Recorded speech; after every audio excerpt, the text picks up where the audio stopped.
Welcome back to the bench. Today we have something a little bit different. It's not a retro computer. This is a SPL Gold Mike. It's a tube microphone preamplifier.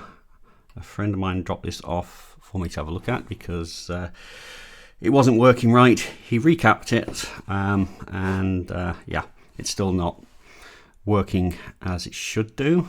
And the symptom is that the warm-up light here, once you switch the unit on, stays on permanently. That should go off after a few seconds to indicate that the tubes are warmed up and it's ready to use. And another thing that you notice is that the VU meter here, when you switch it on and off, is spiking up and down, whereas on this other channel it's not doing that. And yeah, neither channel are working at the moment, so let's just have a look and test a few voltages. There are two voltage regulators in here. I think they're like 12 and minus 12 volts, I do believe. 7812, and the other one I can't quite see. Is that a bit closer? Yeah, 7912, so it's plus. Oh yeah, it's got it written on the board. One thing I did notice with this is that each of the sections are, let's move in. Oh, in, that's it. Each of the sections are labelled. So we've got the display, presumably means for the VU meter. You've got SYM out, not sure what that is. You got the mic preamp, and what's even cute is even on the XLRs you've got the male and the female XLR connectors, and they actually have a little male and female symbol on there, which is hilarious. Yeah, whoever laid out this was you know, having some fun with it. I think yeah, that's quite good. And yeah, they've actually put the chip or IC numbers on the actual board on the silk screen, which is good. Yeah, so there's a better view of this. Is live, so I better not stick my finger in there because there are some exposed mains wiring. So there on the other side. So here, male and female symbols, which I think is kind of cute. Let's have a look. Let's just, yeah. So I don't have all the cables to test this live or on the recording. I do have some cables and a little, because there's no monitor output on these to actually test this. I'll need to actually disconnect my audio interface, which I'm currently using to record on, in order to hook it up to this and some sound out. Let's just test the power from those regulators. Let me just prop this up with something so I can get in there and see without trying myself. Let's zoom out a bit.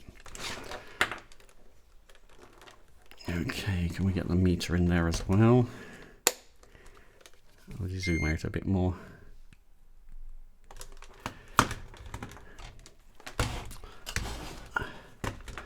Okay, now I can't really see the screen on the meter there. How about here?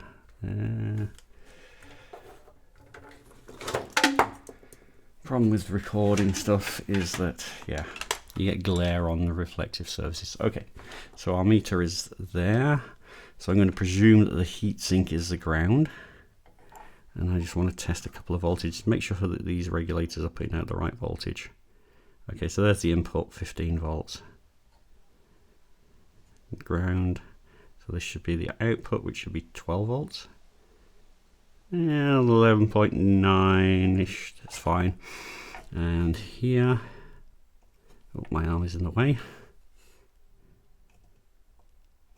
Oops, try not to short anything out.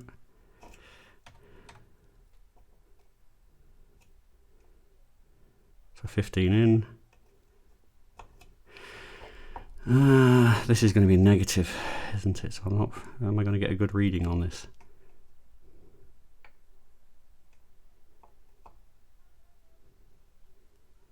Well, it's a 79 Yeah, 7912.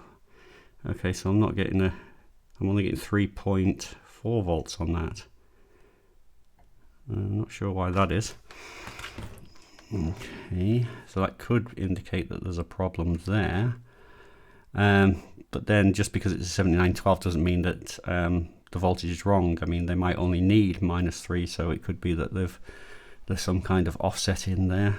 Maybe I'm measuring something incorrectly, or maybe there's two different grounds. Let's try measuring from here to here.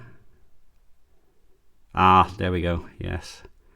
So there's probably two different grounds in there. So yeah, that's reading -12, which is spot on. So we know that there's power getting in there.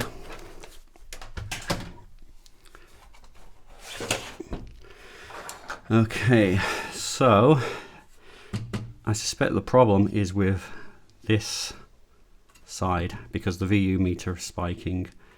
48.5 reverse. Oh, the meter did something there, so it's jumping up and down. Okay, so if I do the same on this side, it doesn't do that. Pad is jumping up and down. Pad on this side. So yeah, definitely looks like this. Nothing with fluor. And this one, I'm no audio engineer, but I'm guessing that's some kind of filter. So yeah. Okay, now our warm-up light's gone out when we switch the filter on. That's interesting. Okay, and yeah, as soon as I turn it off, that comes back on. Interesting. So let's have a look. Let's unplug the mains. Let's be safe. Okay, so basically both sides are pretty much the same, although there's only one warm-up circuitry. So something, when you turn that off, is put it into warm-up, and when it's on, the warm-up goes off, but the needle's still spiking. So let's start with the basics. So we got displayed, sim out, display, sim out, preamp, preamp. Okay, so the first thing it'll go through then is it's going to be the mic preamp, isn't it? So as those both sides are the same, what I can do then is to test these chips, is to take the chips out of this side and put them in this side and that side into this. That way, if one of the chips are bad, then that should show up. Okay, so I think probably then we'll start one chip at a time. So we'll start with the first chip that's probably in the chain, which is probably the preamp. And oops, gently does it. Okay. So I will put that into there. Okay, and then this one here.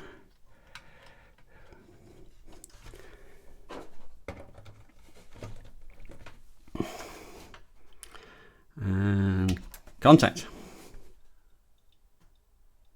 I can hear some tubes warming. And our warm light has gone out. That's interesting. Without pressing the pad. Okay, and now when I'm pressing these, oh, there is still a spike on that one. Oh, there was an initial spike. Okay, now this is spiking where it wasn't doing before. Okay, so I suspect that mic preamp chip is bad. Okay, let's turn that off. And we'll pull this out.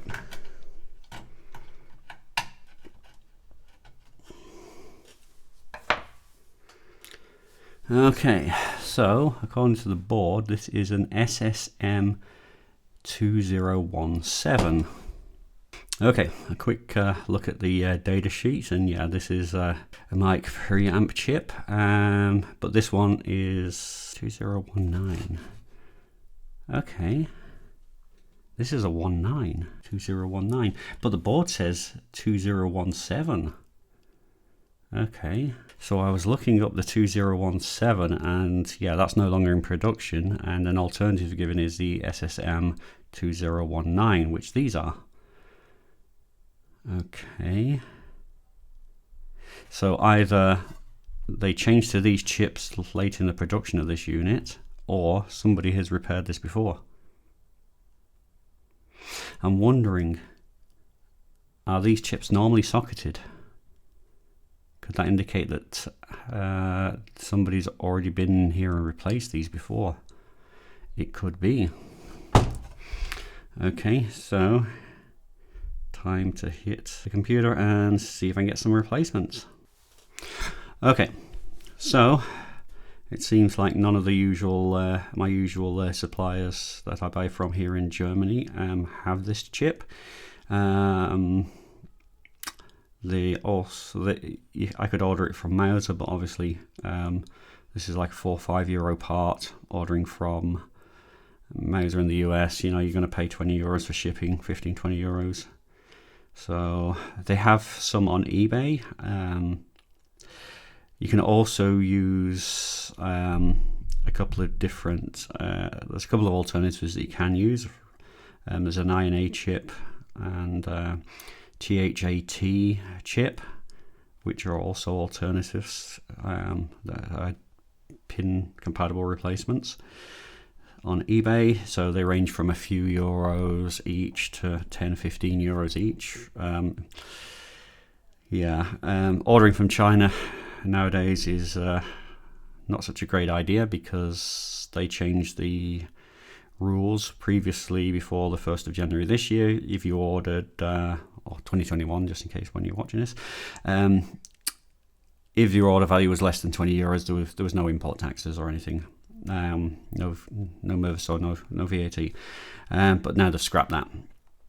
So yeah, if you have to pay any kind of import taxes, even if you order something that's low value, and yeah, there's a euro's worth of tax on there.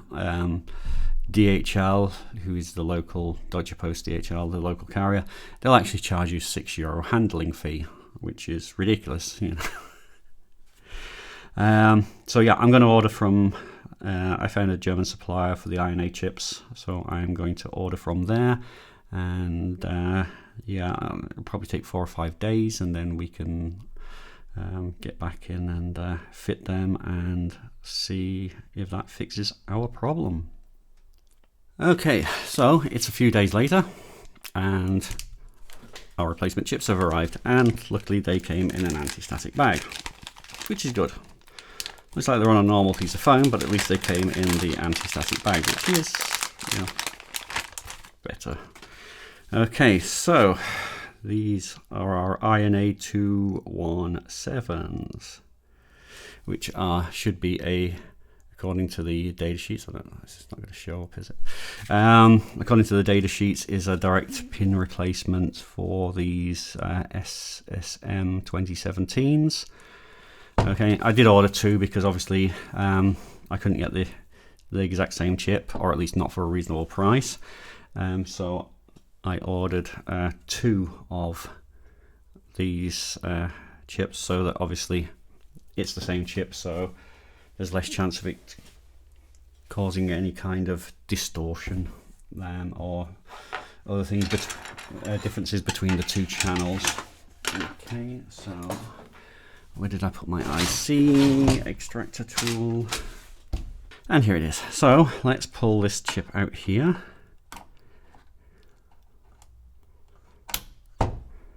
Okay, and we will pop in our new chip.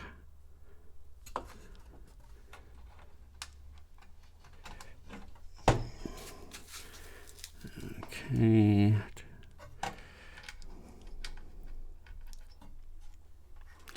So that is in there. So this is the working chip, so I will pop that in there. Okay, so there's no signs of that being soldered, so let me just pop one of these other chips out and just see if there's any sign that they've ever been soldered. I'm not sure if SPL socketed these chips or whether... No, that's not... has that been soldered before? Where's my goggles? No, that's never been soldered into a board. But that might have been replaced as well, because that looks newer than some of the other chips. Let me just check one of the other, or maybe somebody just went through and replaced all the chips in here at some point. No, it's clean as a whistle. That's never been soldered into anything. Okay, so let's plug her in. See, it's turned off and see what happens. Okay, so our warm-up light is on.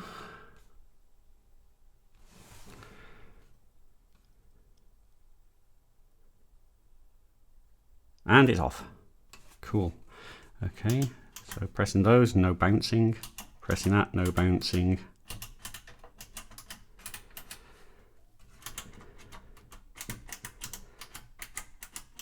Okay, so I would say that this is fixed. It was quite an easy fix. Yeah, just a blown off amp. I mean, I said the person who owns it had already recapped it, thinking maybe it was a capacitor issue.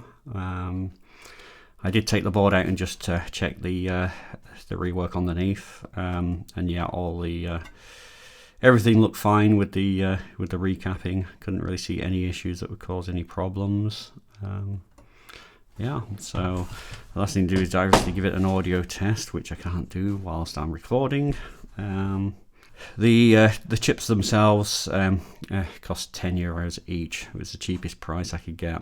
I could have got them for half that price from China, but as I said, by the time you wait 3-4 weeks for them to get here, and then you get stiffed for some import tax and then the handling fees, it would easily have cost €20. So yeah, paying €20 to get them from somebody in Germany, you know, kind of made sense.